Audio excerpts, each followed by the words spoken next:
Hi, everybody. This is my Gerdes from the Greater Philadelphia Center for Spiritual Living, and this is Wonder Dog Yoga, bringing you another love note. Hey, I wonder if you have ever heard of a singer by the name of Jana Stanfield. I haven't heard her songs very often, but one song that I heard that Dr. Maxine was playing was If I Were Brave. It's a fabulous song. Basically, what it tells about is that if she's saying that if she was brave enough, knowing that things would work out all right, what would she do? She talks about how life is not just a journey, it's not just the arrival, it's actually what happens to you, how you transform as you're growing, as you're doing, as you're expressing yourself. You know, it's said that these days people will live into their 90s, maybe hundreds. But the question I have, out of all those years we put in, how many of those years are we really alive? Now, a lot of people are concerned about dying. Well, I want to tell you, you will die. The question is, what are you going to do with your life while you're alive? Many of us are more concerned about dying than they are concerned about living. I think what we need to do is just get real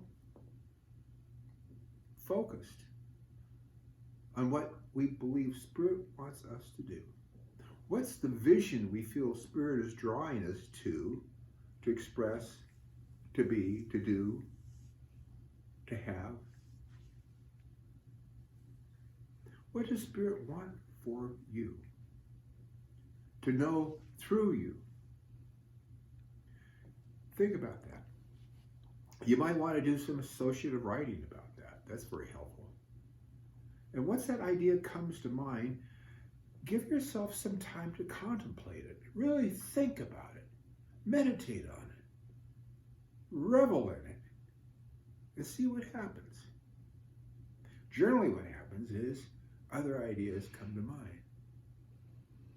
Other ideas come to mind to help you reach that experience, to do that thing. And then if you start visualizing that, see, this is the difference between visioning and visualizing. Visioning is when you're opening for Spirit to direct you and guide you. And then once you have that guidance, once you know what that is, then you start visualizing it, seeing yourself being that, doing that, having that. And start praying about it. Start treating about it. Seeing yourself as actually being there now and knowing that the law is working on your behalf to bring that to fruit for you. You see, we don't have to do it all by ourselves. In fact, we don't do anything all by ourselves. Spirit is always in us, through us, as us, and working for us through a thing called the law of mind, which basically says, as you believe, so it is done unto you. So if we believe we're on a mission from God to express that greater idea of life, nothing's going to stop you. Except yourself. If you're not brave. Because sometimes it takes courage to do the things that Spirit is calling forth for us to do. Because while many of us are not happy in our current situations, we're afraid to move out. We're afraid to do something different. We're afraid that we might fail. Now, what we have might not be very good, but we're comfortable in it. We know it. We're experienced in it. It's like wearing a pair of shoes that are tight. You're afraid to try another pair of shoes that might fit because you know these shoes, at least, you've worn them a long time. You're used to them.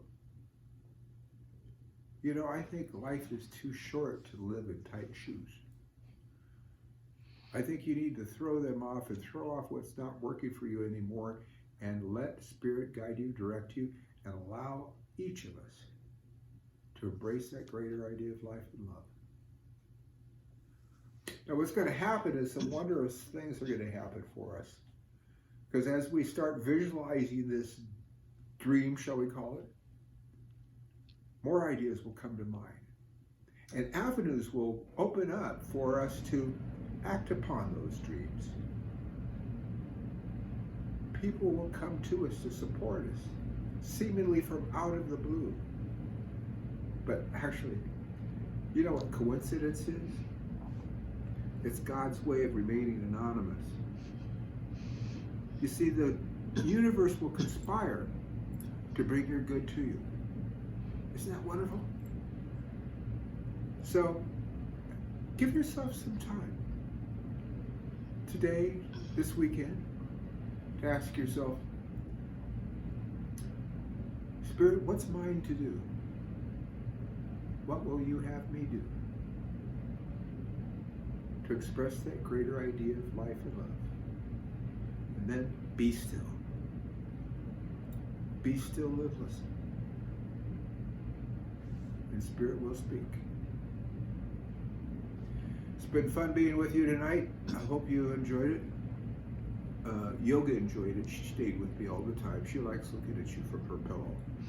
And I want to make sure that you're aware that Dr. Maxine will be speaking tomorrow, and then again on Sunday morning at our 10:30 live stream service. Go to cslphilly.org and click on the live stream link right around 10:30, and you will see the program. Also on that link, there's a whole list of archives of every love talk we've given for this last year and every Sunday talk.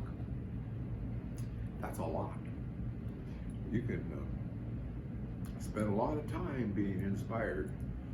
So, again, I appreciate you checking in. Know we love you. Hope to see you one day real soon. Bye-bye now.